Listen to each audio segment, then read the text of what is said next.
Real Life Street Stars. We here with Flowzilla. The Flower Child. Man, for everybody that don't know, deaf, dumb, stupid, living up under a rock, man, tell these people where you from. Peace, my name is Flower Child, a.k.a. Flowzilla. Cashville raised me. Triple D made me. Hey. Hey. And who is this man that we got over here? Legendary from the Galaxy 9. This is R to the O to the B to the S to the K to the I. If you don't know what that spells, that's Robski, Galaxy 9 Productions, baby. Man, if you don't know who Galaxy 9 Productions is, you've definitely been asleep. Biggest concerts in the city, putting the hip hop on his back. It's crazy. Flowzilla, aka Flower Child. Most slept on in the city, man. Let's talk about it. Let's get into your past real quick. How did you get into making music? You do rap and sing. Yeah. So let's get into that. How did you even get into the point where you start making music? Well, I've been singing as long as I can talk. My grandfather was a music professor at Tennessee State University. Wow. My mom was a child prodigy. She went to Juilliard. She's classically trained pianist and vocalist. So, you know, she had 5 kids, lost her mom when she was 3, you know, and she had to figure the world out on her own with 5 kids, single mom. But, you know, she was still gigging, moving, traveling and things like that. And she would take her babies with her. So I would see her perform, you know, she was a choir director, things like that. You know, I got my first little shot in the church kids choir, you know what I'm saying? I had a solo. Killing them. Yeah, I was like 8. Oh, so you felt like MJ out there when he got a solo? And then when I got out there and I sang my little 8 bars, and everybody sang, baby, sing. I was like, oh, I could do this. I could do this. As far as in rapping, like my mom was also, she taught like oratorical poetry to like the Boys and Girls Club. She was a part of the National Council of Negro Women out here in Dallas, Texas, right around the time she passed away with cancer in 2004. And I don't know, I just like the way how she recited Shakespeare and like poems and like how she put the oomph into it and stuff like that. And it was one day I went to O.W. Holmes, I think I was like in 6th or 7th grade, and I came to school late as fuck, and they was like, yo, there's a poetry contest. And I heard my history teacher or my English teacher say something about it before, but I didn't really pay too much attention to it. So they gave me Maya Angelou's poem, Still I Rise, and I memorized that in one day, but I add my own little twang to it. But I got 3rd place, you know what I'm saying? So it's like, imagine if I had, you know, known it, worked at it, you know what I'm saying? It was just on the whim, and I just got up there, memorized it, and interpreted it in my own way. So that kind of got me into rapping and poetry and stuff like that. I know you made your parents proud. I know that. Yeah, they just gonna follow right in our footsteps. Now, I did hear an interesting story that you actually used to like work in downtown, and then you start pursuing your music career professionally. Yeah, so can you talk about that story? After I graduated high school, I went to high school in North Carolina. I graduated from Laney High, that's Michael Jordan's high school. And I just jumped on a plane, and I said, well, I'm just finna try it out here in Dallas. I had $100 in my pocket, and I went and got a Motel 6 out at Stripper Row. Oh, shit. I know you done seen some wild shit. Oh, I done seen some wild shit. You know what I'm saying? And it's just so crazy because I really, at that time where my mind frame was, I really could have succumbed to my surroundings, but I don't know. God's hand was over my life, you know what I'm saying? Like, he was moving with me. So I went to downtown, started exploring and things like that. I came across Freeman's Jazz Bar. I worked there for like 2 weeks and got fired. Damn, how you get fired? They the coolest. Shout out to John. But after that, I came across Buzz Brews, and like I started working there. The manager, Lauren, she was real cool. They knew I was a little singer or whatever, but they didn't know, you know what I'm saying, that I was, you know, that I was doing it like that. And I got a little spot right up the street called City Lofts. It was like a loft, 650 square feet. At the time, it was like $650 a month, so it was $1 per square feet. So yeah, I was working there for about a year, and then I met Jah Born. I was his waitress. I just came up to him. I was like, what would you like to eat? And he ordered the veggie West Coast quesadilla. And he was like, yeah, we finna start the open mics here. And that's when he brought Stone Mecca and they did this Eric McFadden show when Eric McFadden was out here. Right. And then after they finished that, then they started the open mic segment. And when I got off work that night, Don't tell me you didn't got off your shift. I got off my shift and went on the motherfucking stage. Straight like that. And right to the rap, got on stage and he was just like, so do you want to join our band? And I was like, hell yeah. That is wild. So Jah Born. Yeah, mad props to the guy. That's a wild story. Yeah, and then from there, that's where all the other elements, the Beatitudes, Stone Mecca, Yoda. Yoda's my homie. We're a tandem, like Missy and Tim. As far as in like production and things like that, I produce as well. But yeah, and then Stone Mecca presented the Beatitudes with the, hey, we're finna go on tour with RZA from Wu-Tang. And I started singing backgrounds for, the RZA for like a year or two. And then after that, it was just like, well, I'm ready to put my own shit out. So, yeah. That's crazy, man. And the crazy part is like, you're beyond good. Like, you almost sound like you've made it. You know what I'm saying? Like your music is that polished. When I hear songs like No Fear, it's like if I was to like just put on some neo soul and that came on, it would fit right in. Like it's like I wouldn't even be able to tell you were unsigned. You know what I'm saying? So first and foremost, who are you working with to get that great sound that you're getting? Is it all you? Is it? It's all me completely. I work from home, so I have my little iPad, my little microphone set up. And I always lay my scratch vocals down, and then I take it to the lab, and then we, tweak it and put all the other stuff on it and stuff like that. But I write all my music. I don't have no ghostwriters and shit. How did you learn how to do that? Most people go to school for years and you. No, it just comes. I just write from experience. That's the best. That's the best thing. Like you do your vocals and you. Yeah, and then I take it to the studio and they'll correct it and do whatever. You know what I'm saying? Oh. So, yeah. We got a whole team. Yeah. Tandem is a vibe.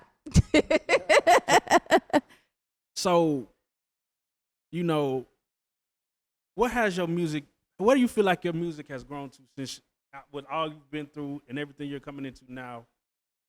Where do you feel like your place in the world is as far as your music? My place in the world? I mean, honestly, I'm just trying to heal. You know what I'm saying? Like I said, speaking from experiences, I see myself as a mogul, you know what I'm saying? But it's just, it's levels to this shit. It takes time, you know what I'm saying? Just starting from my first song to where I'm at now is a complete 360, you know what I'm saying? And I'm continuing to grow, you know what I'm saying? My pen game's getting better, getting stronger. So as far as in my place in the world, I'm just a creative. I'm an artist. I love music. Now, the reason I asked you that question is because a lot of people don't identify themselves. They either identify as a rapper or a singer, but you identify as an artist, a creative. That's why I say that, which leads me into my next question. Is there one that you prefer more, singing or rapping? Which one do you prefer? It really just depends on the vibe. Like, I can't say I like one more than the other. Like, it really just depends on the song and what the track calls for. The spirit moves me to rap, I'm a rap. If spirit calls me to sing, I'm gonna sing. So, yeah. Now, when you're creating music, what kind of atmosphere, what kind of vibe do you need to best create in? Well, yeah, like I was saying, I usually make everything from the crib. Like I'll create the track or a skeleton, and then I have my incense, my sage, my yak. I was gonna say because I definitely saw incense.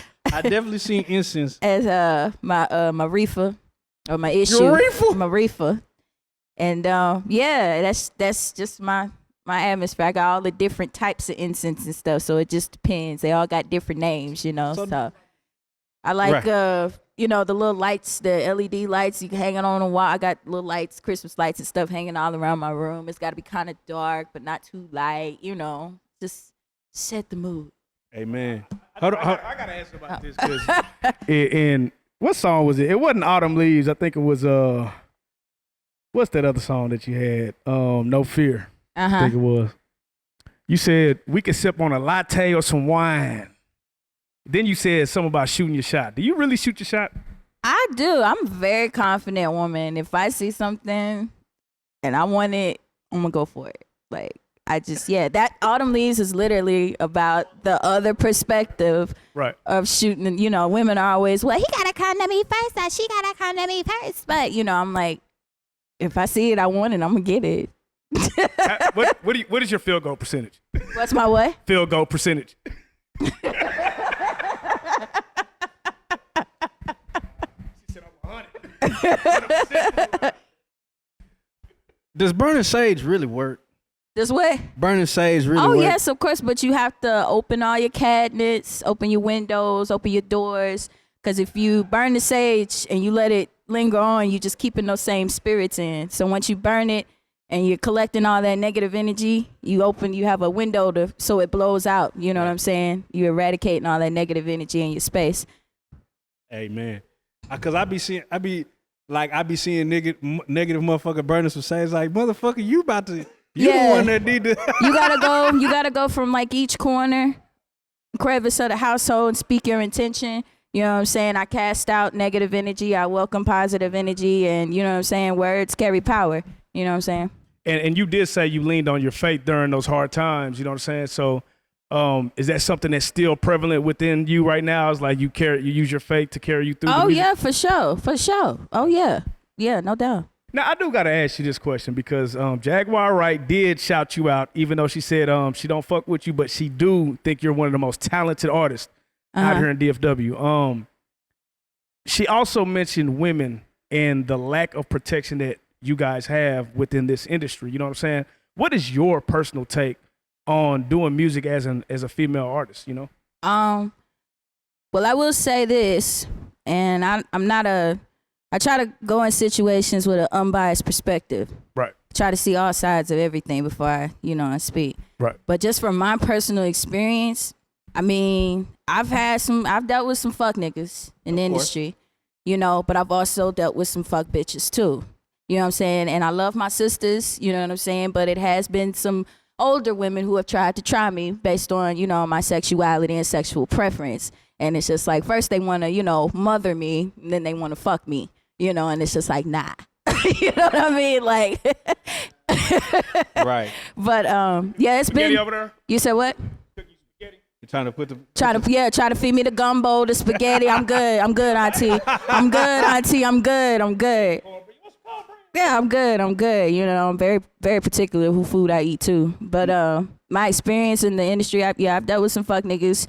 You know what I'm saying? But since I've been involved with Galaxy 9, it's been nothing but. Yeah, he looks very protective. Yeah, I feel safe in this motherfucker. I ain't got no worries.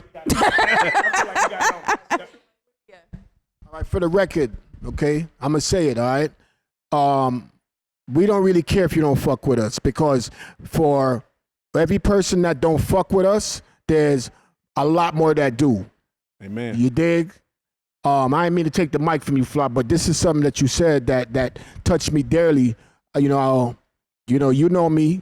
You know, I've been, you know, actually he was one of the first people that I bought my mission to when I first started this Galaxy 9 shit. You know what I mean? But it was a statement that was made that they wanted to get Flora away from the Galaxy 9 basically because of abuse. She, you know, abused over there. You know what I'm talking about? Now, there's no record of Galaxy 9 ever abusing women. In fact, we uplift our sisters. You heard? So when a person says something like that, you know, it really, you know, I mean, it really made me very angry and upset. Now, I don't care what people say, you know, and what people do, but, you know, don't say that. Yeah, we can't let that ride. You know, don't say that, because if a man, I mean, look, where I come from the hood, yeah, you're going to see fights and, get away from me and all of that. But when you're talking about abuse of a woman, and you use that term abuse, you know, that was very disrespectful to me as the CEO of the Galaxy 9. You know what I'm talking about? So I wanted to make that clear for the record. And I apologize for taking the mic. I have my turn soon. Amen. Yeah, energy is it's real. You know, a lot of people try to get up under you. You know what I'm saying? To see how they can, you know what I'm saying? Especially, I've had some women, You know what I'm saying? Just to try to get up under me. You know what I'm saying? I rock I'm solo 100%, like, cause it's real. I gotta protect my energy. You know what I'm saying? But Now, what exactly did she say? Do you remember? Can you quote? No, she just said that you were one of the most talented artists in Dallas, Fort Worth area. She was just giving you props. I don't remember the other part. She said what? But she didn't. I guess she didn't fuck with you. But Oh, right. Yeah. I'm unfuckwittable. That's Oh, what that hey. is. Yeah, that's why Hey. she don't fuck with me. Yeah. Hey, that's lit. Hey. Now, Right. now, but I do think it's dope when Yeah. you don't even fuck with somebody, but you still big them up. They let you know you talented. as a Yeah, motherfucker. but all you could do is pray for people like that. You know what I'm saying? Sis is hurt. She hurting deep. You know what I'm saying? I just pray she finds some peace, and whatever her end game is, I hope she's successful with it. Now, I do want to say, like I said, man, I think you have some of the dopest songs just in general. You just also released a Black Lives Matter song with my brother DQ Hampton. Another dope record. You know what I'm saying? Explain. Shout out to DQ. And I love when artists speak on what's going on in the climate when it's going on. You know what I'm saying? I think it was a super dope song. You killed it. DQ killed it. Explain how that collaboration came together. Well, y'all ever seen The Inkwell? Okay, so the beginning of that movie, I've always loved that Gladys Knight and the Pips cut that they had. So I was like, I don't know, just the hugging and the loving. Like, I felt like that was kind of needed right now. So I just hit up my homeboy Yoda. I actually did a cut of that 2 years ago, and it's a completely different like drum or whatever, different pattern. And I was like, no, I want to bring it back, but I want to add like some 2020 type trap drums to it. You know what I mean? And, I sent it to him, and then he did his thing, and then I put my sauce on it, and and then I was like, you know what? This kind of got DQ's vibe, because he's got that real, like, it was his sound, I felt like. So I was like, bro, you want to get on the track? And he was like, oh, for sure, Cuddy. That's how he be talking. Shout out to DQ. But I just wanted at this time right now, I would like for my music to be a reflection of the times. So I figured that would be a, something that the people needed to hear. Now, the female hip hop industry is super sexually charged. And we have a lot of songs coming out, like we got the WAP and just a number of different songs that, like, very sexually charged. Do you feel like you ever need to, I don't want to say conform, but more so like compete with? I don't necessarily, ain't no competition. But I will say there's a balance with everything. Right. You know what I'm saying? You can be modest and still be sexy. Right. You know what I'm saying? Like, I don't know. I'm just not with all that. The reason I ask is because the idea of what a woman's supposed to look like is so far out of the norm now. It's hard to be natural. Well, everything happens in cycles. I think conscious music is gonna come back around because everybody's going through it right now, and the people want to hear something. People want to hear some real shit. So let me ask you this: how do we get the entire city to jump on board and say, let's push this dope artist, right? Because I think one of the things is that when we have dope talent in the city, I think everybody has to get behind it, right? Uh-huh. When you have somebody as dope as you, as dope as DQ, as dope as some of these artists that we have out here, I feel like everybody needs to get behind it. What do we have to do you think? And this could go for both of y'all, because I know you're behind her, so I already know she's gonna get the push. But how do we get the whole city to say, nah, bro, this right here, this is our next star. Fuck it, let's all push him. Well, of course, there's a word called platform, right? And if you give a lot of these young artists, man, they got some dope artists out here, man. I mean, I've done last year alone probably about almost 50-something shows. You know what I mean? And on every show, I try to give a young artist a platform. You know what I mean? To come out. If you ever been to a Galaxy 9 show, you know what we bring. We bring the heat. And we bring the type of hip hop, the original foundation of hip hop. We'll start with Onyx, a Slick Rick, but I also try to give new artists the opportunity to do their thing. So And then there's a lot of media coming to my shows now. So I'm trying to develop a platform so when these young artists in the cities who is incredible, like a Flower Child, a DQ Hampton, when they're doing their thing, that the media is there, or even people in the industry, so that they could be discovered to do what they need to do, and that way, you have a central track. I remember I did a show. I think it was the Slick Rick show. Did you open up? Yeah, Flower Child opened up for Slick Rick, and you have to always think about your brand.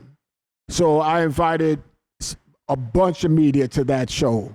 And when they seen, that was, I think the first time, the central track, they seen the Flower Child perform. And they was blown away. Actually, after that, they followed her, and followed her everywhere, every time she did something. And, she ended up winning Central Track Indie Artist of the Year. And we hadn't even put her album out yet. Yeah. So, for that shows you the talent of a Flower Child. But to get the city